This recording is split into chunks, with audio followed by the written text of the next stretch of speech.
एक साल से भी ज़्यादा समय से एक सवाल बना हुआ है कि ऑपरेशन सिंदूर के दौरान भारत ने सच में पाकिस्तान के न्यूक्लियर फैसिलिटी के पास हमला किया था। सेना ने कहा नहीं, पाकिस्तानी मीडिया ने कुछ और इशारा किया। और पहली बार भारत के पूर्व टॉप जनरल ने चुप्पी तोड़ी है और जवाब जितना सब सोच रहे थे उससे कहीं ज़्यादा पोचीदा है। नमस्ते दोस्तों, वापस स्वागत कर है आपका चैनल पे। आज हम बात करेंगे जनरल अनिल चौहान, भारत के पूर्व चीफ ऑफ डिफेंस स्टाफ के एक बड़े बयान की, जो उन्होंने 25 अगस्त 2026 को नई दिल्ली में एक इवेंट में दिया। उन्होंने जो खुलासा किया उसने पिछले साल के भारत और पाकिस्तान संघर्ष के सबसे संवेदनशील पलों में से एक को समझाने का तरीका बदल लिया है। चलिए शुरू करते हैं। मई 2025 में वापस चलते हैं। पहलगाम आतंकी हमले के जवाब में, जिसमें 26 लोग मारे गए थे, भारत ऑपरेशन सिंदूर शुरू करता है। भारतीय सेना पाकिस्तान और पाकिस्तान अधिकृत कश्मीर में आतंकी ठिकानों पर हमला करता है। जैसे जैसे तनाव बढ़ता है, भारत पाकिस्तानी एयरबेसों को निशाना बनाता है, जिसमें सरगोदा के पास का एक बेस भी शामिल है। यह बात क्यों मायने रखती है? सरगोदा किराना हिल्स नाम की जगह से सिर्फ 10 किलोमीटर दूर है, जिसे लंबे समय से पाकिस्तान के न्यूक्लियर हथियार इंफ्रास्ट्रक्चर का हिस्सा माना जाता है। तो जब पाकिस्तान मीडिया ने किराना हिल्स इलाके से धुआं उठाते हुए तस्वीरें दिखानी शुरू की, तो इंटरनेट पर अटकलों का बाजार गर्म हो गया। क्या भारत ने सच में किसी न्यूक्लियर साइट पर हमला कर दिया? उस समय भारतीय युवा सेना के director general of air operation air marshal AK. Bharti ने साफ तौर पर इस बात का खंडन किया था कि किराना हिल्स को निशाना बनाया गया।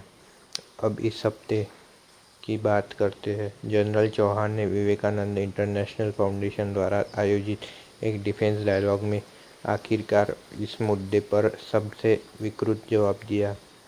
चौहान के मुताबिक भारत ने सरगोदा की तरफ बड़ी संख्या में लॉटरिंग म्यूनिशन तैनात किए थे, यानी ऐसे आत्मघाती ड्रोन जो किसी इलाके के ऊपर मंडराते हुए टारगेट ढूंढते हैं, ताकि पाकिस्तानी रडार सिस्टम को पता लगाया जा सके।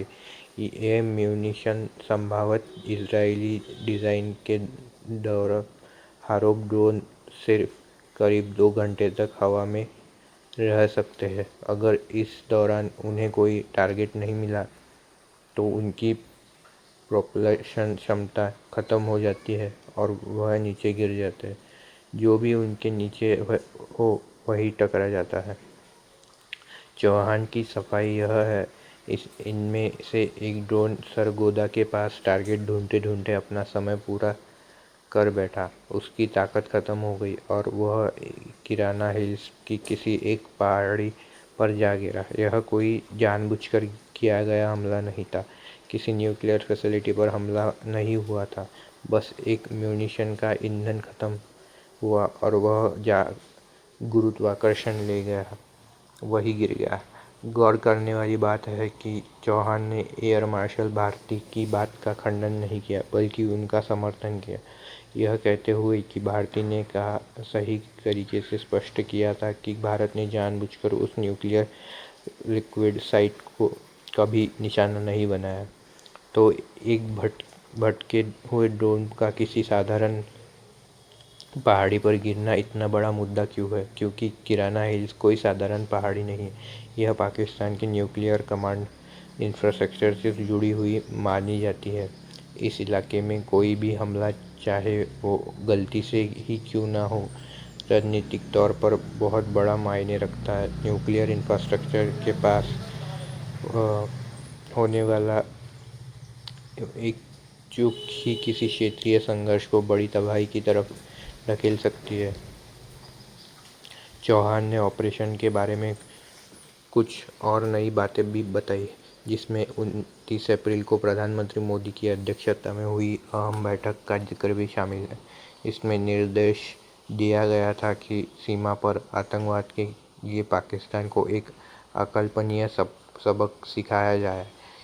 साथ ही यह भी सुनिश्चित किया जाए कि मिशन असफल न हो। उन्होंने यह भी पुष्टि की थी पाकिस्तानी सेना की तरफ से भी बातचीत की पहल के बावजूद भारत ने सरगोदा पर दोबारा हमला करने की अनुमति खोली रखी थी, जो यह दिखाता है कि संघर्ष के दौरान भारत की एस्केलेशन रणनीति इतनी सोच समझकर चिंतन नियंत्रण थी। चलिए मुख्य तथ्य पर एक नज़र डालते हैं। भारत ने जानबूझकर कभी किराना हिल्स या पाकिस्तान के न्यूक्लियर फैसिलिटीज़ को निशाना नहीं बनाया। सरगोदा के रडार को टारगेट करने वाला एक लॉन्ग रेंज म्यूनिशन शायद अपने समय पूरा होने पर पास की एक पहाड़ी से टकरा गया। यह घटना मई 2025 में पाकिस्तानी मीडिया द्वारा दिखाई गई धुएं की तस्वीर की वजह बनती है। सीज़ फायर बातचीत के दौरान भी भारत ने आगे हमले करने का विकल्प खुला रखा।